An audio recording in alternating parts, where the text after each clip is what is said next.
In this video, we are going to be breaking down domain and range, what values a function can take in, and what it can actually output. We'll look at rational functions, square roots, and logs, the usual suspects, and go through the simple rules and examples that can make them easy to figure out without guessing. So let's get into it. When we describe domain and range, we often use interval notation. So let's have a quick refresher. We use parentheses for values that are not included.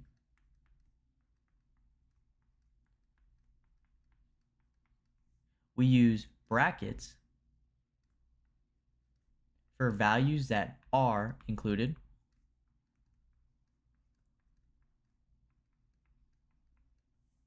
And then we use infinity or negative infinity to show the graph goes forever in a direction.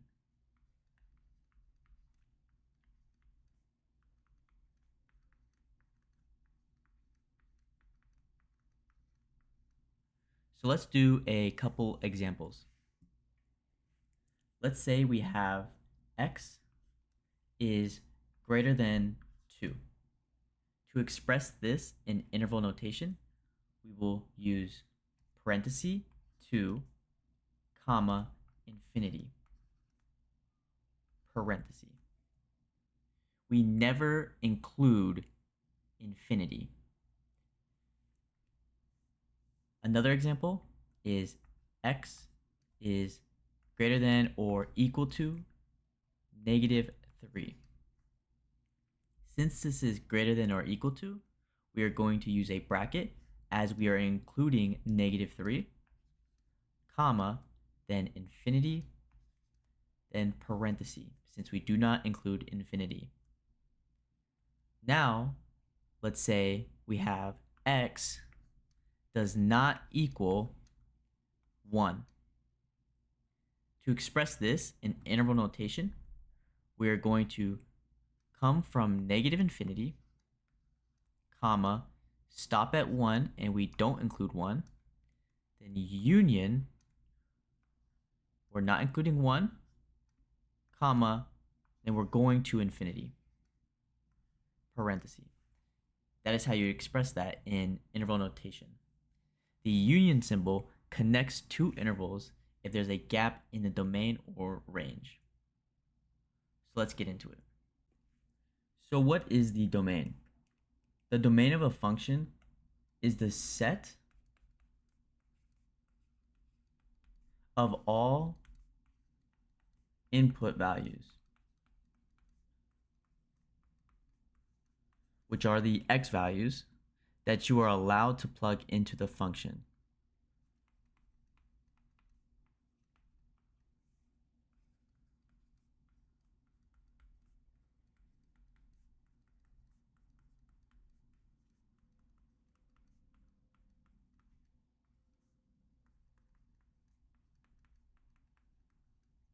Most of the time, there are only 3 things that can cause trouble.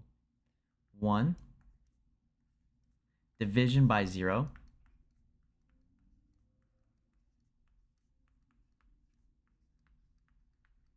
2, square root of a negative.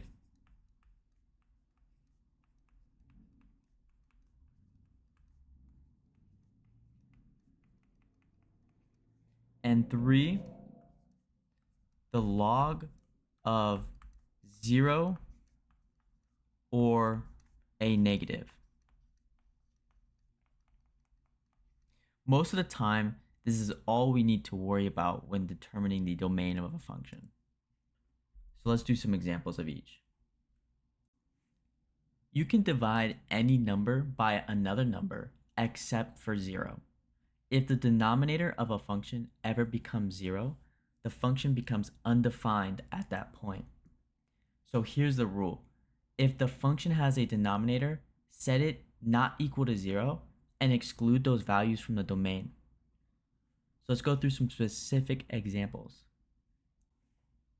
Let's say we are given the function f of x equals 1 over x minus 3. We look at the denominator, which is x minus 3. If x equals 3, the denominator becomes 0, which is not allowed. So we're going to set the denominator x minus 3 not equal to 0. And in solving for x, we'll get x cannot equal 3. So our domain will include every number except for 3. In interval notation, this will be expressed as negative infinity, comma 3, union 3, comma infinity. So that would be the domain of this function. So for our next example, let's say we are given the function g of x equals 2x plus 1 over x squared minus 4. So we need to find out when x squared minus 4 equals 0. So we'll set it not equal to 0. So x squared minus 4 cannot equal 0. Then we can factor. So we'll get x minus 2 times x plus 2 cannot equal 0. Then we can set each factor not equal to 0. So we're going to get x minus 2 cannot equal 0 and x plus 2 cannot equal 0. Then solving for x, we'll get x cannot equal 2 over here. And over here, we'll get x cannot equal negative 2. So our domain would be all values except for 2 and negative 2. In interval notation, this would be negative infinity to negative 2, union negative 2 to 2, union 2 to infinity. So that would be the domain of this function. For our next example, let's say we are given the function h of x equals 5 over x times x plus 1 times x minus 4. So what we're going to do is we're going to set each part of the denominator equal to 0. So we're going to get x cannot equal 0. Then we're going to get x plus 1 cannot equal 0. And then x minus 4 cannot equal to 0. Now solving for x, for our first one, x cannot equal 0. Then we're going to get x cannot equal negative 1. Then over here, x cannot equal 4. So the denominator will be 0 when x equals 0, x equals negative 1, or x equals 4. So in interval notation, this would be expressed as negative infinity, comma, 1. We're going all the way. So in interval notation, this would be expressed as negative infinity to negative 1, union negative 1 to 0, union 0 to 4, union 4 to infinity. So this would be the domain of this function. Another situation that affects the domain is when the function contains a square root. You can't take the square root of a negative number, at least not in a set of real numbers. So for any function with a square root, the expression inside the root must be greater than or equal to 0. So let's do a couple examples. Let's say we are given the function f of x equals the square root of x minus 5. What we're going to do is set the expression inside the square root, so x minus 5, to greater than or equal to 0. So we'll get x minus 5 is greater than or equal to 0. Now when we solve for x, we'll add 5 to both sides, and we'll get x is greater than or equal to 5. This means the function only works when x is 5 or more. So the domain is all real numbers greater than or equal to 5. In interval notation, this would be a bracket 5, since we are including 5, comma, infinity. And that would be the domain of this function. For our next example, let's say we are given the function g of x equals the square root of 9 minus x squared. We're going to again set the inside of the root to greater than or equal to 0. So we'll get 9 minus x squared is greater than or equal to 0. We can rewrite this as negative 3 is less than or equal to x, which is less than or equal to 3. So the function is defined between negative 3 and 3, including both. So in interval notation, this would be negative 3, comma 3 with brackets. When dealing with logarithmic functions, there's one simple rule. You can only take the log of a positive number. The expression inside the log must be greater than 0, not equal to 0, and definitely not negative. So for any function with a log, set the inside greater than 0 and solve. So let's go through some examples and see how it works. So let's say we are given the function f of x equals the log of x minus 2. What we're going to do is set the inside of the log to greater than 0. So we'll get x minus 2 is greater than 0. When we simplify this, we'll get x has to be greater than 2. So this function is only defined when x is greater than 2. The domain is all real numbers greater than 2. In interval notation, this would be parentheses, since we are not including 2, comma, infinity. So that is the domain of this function.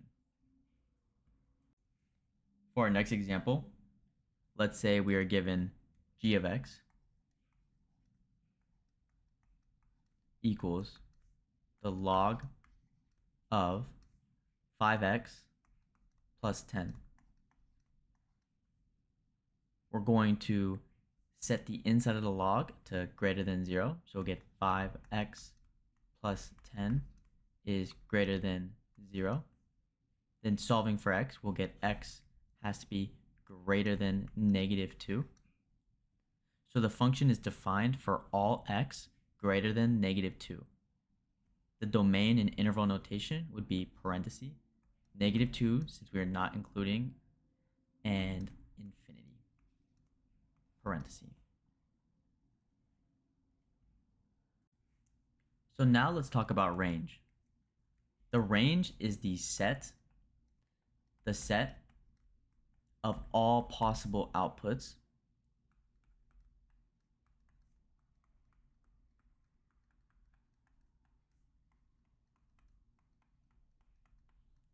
or y values a function can produce. There are a few main ways we're going to try to find it. One, we're going to analyze the function.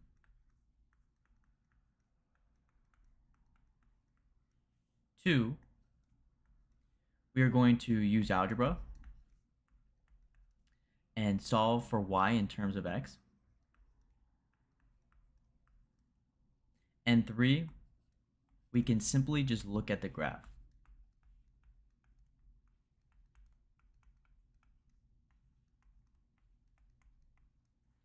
So let's do examples of the first two. So let's say we are given the function f of x equals x squared, and we are asked to find the range.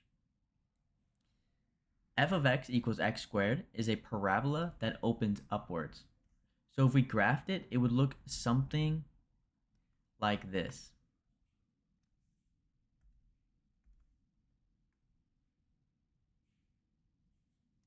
The lowest point, our smallest y value, would be at 0 right here. So the range of this function would be y greater than or equal to 0. In interval notation, we would express this as 0, infinity. Now let's say we're given the function f of x equals negative x squared plus 4. The graph of this function is again a parabola, but it opens downwards and the vertex is at 4. So 4 right here. And then it opens down from 4.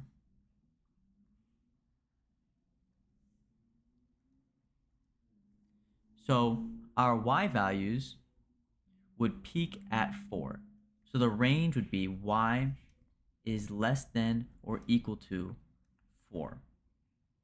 In interval notation, this would be expressed as parenthesis negative infinity, comma, 4 bracket. So that would be the range of this function. Now let's look at how we can use algebra to find the range. So let's say we're given the function f of x equals 1 over x minus 2. What we're going to do is solve for x in terms of y. And when we do that, we will get x equals 1 over y plus 2. So x can be anything except when y equals 0. So y cannot equal 0. So the range in interval notation would be all real numbers except 0. So negative infinity, comma, 0, union, 0, comma, infinity. So that would be the range of this function. Thank you for watching. If this helped, please drop a like and comment if you want a follow-up video with harder examples or practice problems.